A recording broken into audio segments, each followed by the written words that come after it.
Wow. So talking about success is the best revenge. That's right. Of course, Annie has something held up against her knee. This is the book that our guest has written, Aku Layak Berjaya. And what she's written is, semua orang layak berjaya, namun ramai yang melengah-lengahkan masa dalam mengejar matlamat mereka. And this book will dwell into why are you delaying success that is supposed to be due to you. And basically, it tells you about what you can do to succeed. Let's talk to our guest. Yep, let's talk to our guest. She's the Human Capital Development expert as well as author. This is Professor Dr. Rozieta Shaary. Good morning. Good morning, Good morning, Stephen, Annie, and everyone. Thanks for joining us, looking lovely, bright and early. Thank you so much. Let's start with this book, Aku Layak Berjaya, I Deserve to Succeed. Tell us a little bit about this book. Okay, when I write that book, because I believe that everybody deserves to succeed, and it is not just deserve to succeed, it is something that it is our birthright, something that we need to claim. Because something happens when we succeed. A person will feel that the self-esteem, self-worthiness will improve, and because of that, they will be focused on doing more good things in this world, and the world will be a better place. That is why we want to be successful in whatever area that we do. So do you believe that there's two types of people here? One who wants to succeed for their own self, one more who wants to succeed just to give a punch to the face of their enemies as a revenge. Yes. So is that healthy? Is that a good reason to succeed? Okay, when as the topic says, success is the best revenge. In a way, it is when we just say it as, because when we succeed, we are able to actually say to the person that we are not very happy about, I can do this. Especially if the person says that you can't do it. At the same time, what happened is this: when we just focus on that energy, if we were to just feel, if the audience is just, everybody at home, you just feel, if you just go doing something just because you are angry, because you just want to prove to other people, as compared to if you do something because out of love. Because you feel that this is what you want to give. That's two different ways of approaching it. Two different ways. It's a two different energy there. That's right. And I would prefer the later one because that gives you more strength and satisfaction as well. Satisfaction as well. Because to a certain extent, revenge will bring you to a certain level of success. After that, what? Then you go like, I've done the revenge, so what do I do now? What do I do now? And you can, after that, you just feel empty because you just don't know what else, and you do not know in the first place why is it that you have to prove so much. Suddenly you realize that person is not being angry with you anymore. I mean, especially maybe you have wrongly interpreted what that person was trying to say to you. So the drive is no longer there. The drive no longer there, and then, as you said, the fulfillment, it is not there anymore. So that's why we say that when you do something, for example, when a mother does something out of love for the child, you can see that the mother can do anything, even fight the tiger. And we had heard of that celebrated, what we call stories at the time. That's right. And that's the thing. And when it is just out of revenge, what happens is that there's a lot of anger. And anger is not that anger is bad. And being angry is not bad. But the energy of anger, if we allow it to eat ourselves, after a while, it will make us feel the whole world is full of angry people. That's right, because you're feeding on the negative energy. Exactly, Annie, I agree with you. Yes. Let's talk about people themselves who sabotage themselves. I would like to succeed, and yet I end up sabotaging my own self in a certain manner. I mean, your opinion on this, why does that happen? Because the thing is that people are not afraid to fail. Do you believe that? Yes, people are more afraid to succeed. That's true. Because the thing is that people are more afraid of their own greatness. To actually realize that they can do so many things. For example, like the night before you sleep, you're thinking about, I can do this, I can do that, and all. And suddenly when you wake up, can I do this? You're doubting yourself. You're doubting yourself. And that's the thing. Because as you said just now, why do people sabotage themselves? Because the thing is that inside of them, they have a belief system that they have allowed to be inside of themselves. Maybe the conditioning, and the people around them, that they see and they have already embodied that they cannot succeed. This is not my nasib to be successful. Yep. So they look at other people and say, oh, this person is so successful, but you know, this person have this, have That's that, right. and all this, and I don't have this, I don't have that, and they give all excuses to themselves. And there are also some people, Stephen and Annie, what happens is that they reach a certain success, and after a while they say that, oh, this is too much. Successful people are snobbish. Successful people are don't care about other people. Right. So that will bring themselves, because they don't want to be that. At the same time, if they become successful, they become snobbish and they become people who don't care about other people. That's when they because say, that is their belief system, you see. That's when they say kacang lupakan kulit lah. Sometimes something like that. Yes.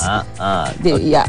Okay, Professor Doctor, I know that it's been said time and time again, success doesn't come overnight. That's true. Yes. But here's the billion-dollar question. Oops. Is there any shortcuts to success? Yes, that's why I share in that book that there is a shortcut to success. Shortcut and to actually it is an open secret. Because the thing is that Chapter 4. Yeah, chapter 4. Rahsia kejayaan. Because it is, as I say, it is an open secret because people already know it. The thing is whether we want to actually believe in it and whether we want to be the one that actually embodied it. The thing is this, we know that what actually help a person to be successful is a person's belief that he can or she can be successful. However, there come a time whereby they have achieved a certain success that we have said just now, and they sabotage themselves. That's right. By thinking that, by allowing this conditioning that successful people kacang lupakan kulit, and all those things that sepandai-pandai tupai melompat akhirnya akan jatuh ke tanah juga. That's And right. all those conditioning that misinterpreted. It's not that for example, the later one that I was saying, that sepandai-pandai tupai melompat akhirnya jatuh ke tanah juga, it means about people who trying to cheat other people. That's right. It's not about people who are trying to achieve success. Honestly trying to get success. Yes. You're right. So that is one thing. Another thing is that to be able to be in flow.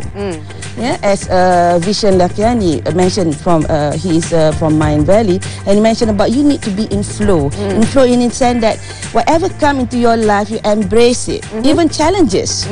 So when you are able to embrace that, it become easier because what happens is that it become harder because you're trying to fight it. Now, I'd like to go back to what you just mentioned earlier on in our conversation, where you mentioned that people always put conditions to what the restrictions they have. One, they look at another person or possibly a successful person and they say, oh my God, yeah, he's got the money, he's got his dad's money, he's got earnings from his family, so that's why he succeeds. You know, he succeeds in life. And some would say, oh, you know, he's gone to Cambridge and Oxford and that's why he's succeeding in life. I, for instance, am locally born, locally bred, and I haven't gone overseas. Maybe my chances are not so good. So these are sort of like negative conditions one puts on oneself. Your opinion on what the public can do, or rather the masses can do, in terms of switching that mindset?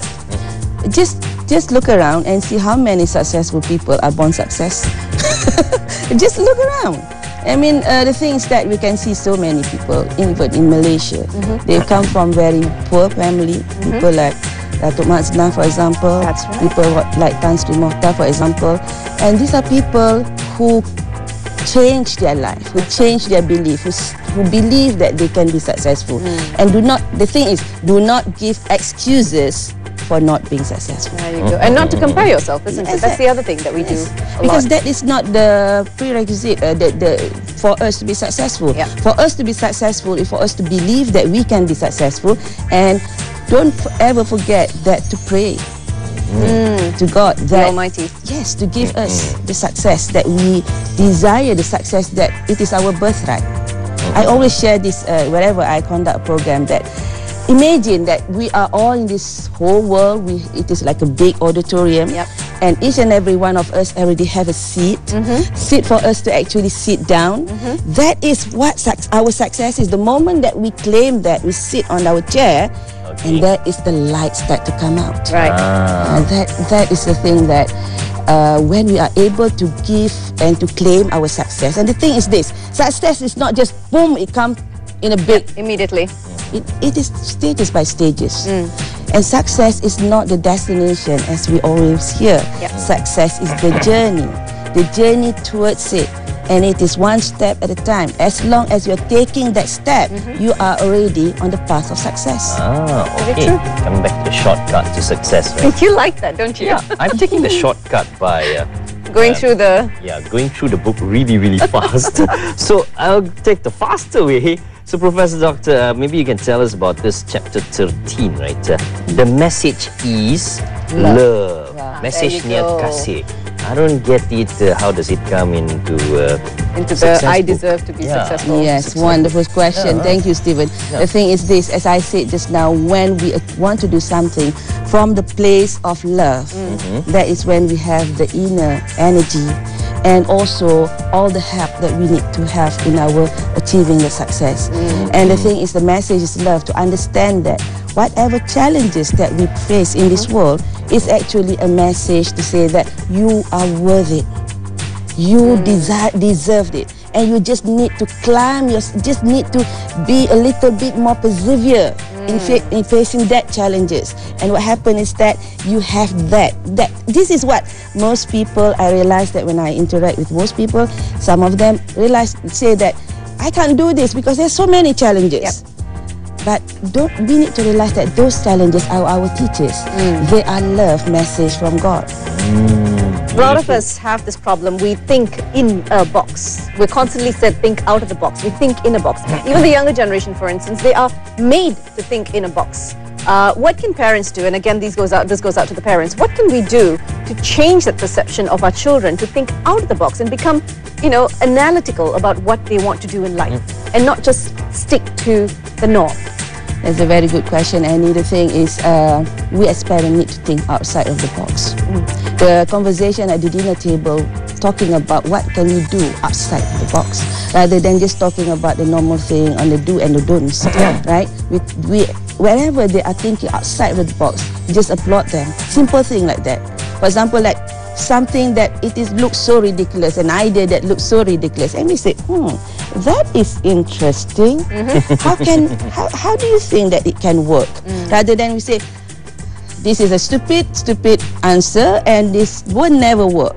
Because that will set a belief in that little child, right? That I can't do anything. My ideas are all not good. So what happened after a while, they say, okay, I can't do this. Another thing that when you're saying that, as I'm saying this, another thing that why people are inside the box, because when they were a little child, they want to touch something, and that's something that is dangerous. What the mother or the father will say, no, right? And in their life, there is so many no's, then there is yes. That's right. And because of that, they tend to believe that they cannot do anything because there is so many no. Something must be wrong with me. When they have that self-image, the self-concept, what happens is that whatever they want to do, I cannot succeed. So then I have to continue this. Afterward, the parents say, you cannot say no. In a way, you cannot. You avoid from saying no. For example, like a baby want to touch something that is not that is very dangerous. You just take the baby's hand and just touch something and say yes. Yes. Yes. So you don't put that negative part into the person's mind or the baby's mind. Yes. Instead of no. Try. If you have said no one time, take constantly 3 yes minimum. 3 yes. Wow, 3 yeses for 1 no. Yes. Good rule. Okay, Good that rule. is very difficult to practice, but that is something that we really have to persevere and do. You have the opportunity to practice. I don't. But anyway, maybe you can give your advice on how the general public once again can make a difference for themselves. Yes, the thing is that I also believe that everybody make a difference in this world. Every action that we do will make a big difference in this world. Right. Yeah. For example, if you are feeling low, and just know that you can achieve success, start with smile and say to yourself, I am wonderful. Fantastic. Fantastic, Prof. Thank you so much for joining us this morning. And also sharing the book, Aku Layak Berjaya. Okay, available in all major bookstores in Malaysia. Aku Layak Berjaya by Dr. Rozieta Shaary. Professor Dr. Rozieta Shaary. All right. Well, as the Prof mentioned, there's nothing that's stopping you except yourself. Basically, that's the the gist of the whole conversation, that you are stopping yourself from succeeding in any manner whatsoever. So put your mind to it, and you'll definitely be getting there wherever you want to go. Yes. Meanwhile, I know you're going to dwell into that book, so I'll leave you to read it. But we have got a hot happening coming up our way, which is on the Paintball World Cup Asia 2011. Saleh has gone and covered this. So let's take a look at it. Let's do it.